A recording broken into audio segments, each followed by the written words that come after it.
Eto na. This is worth 2 points. Okay? It's a tie or talo. Okay? Mas maganda na maging tie kaysa talo. Tama naman. Okay. Question number 4. Hindi mapipigilan na may namumong matamisan sa loob. Naku, ayan na.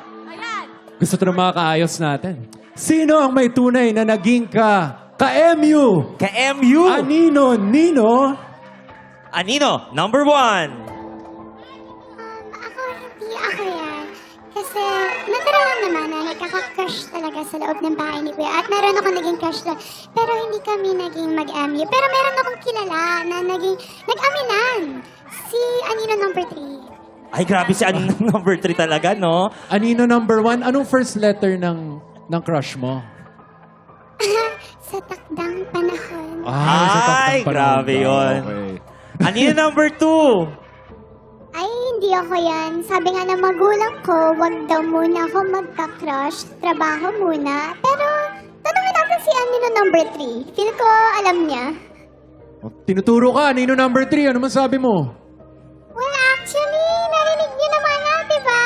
Kasi sa loob kasi ng bahay, may sarili akong PBH. Ay! Tall, dark, and handsome. At syempre, siya na naman daw yun. Kaya pala lagi siyang nanonominate. Okay, ito po ay worth 2 points. 2 points Kaya to, galingan oo. nyo, ha? Galingan nyo. Talungin natin, of course, my favorite, Isabel Ortega. Ayan. Grabe naman.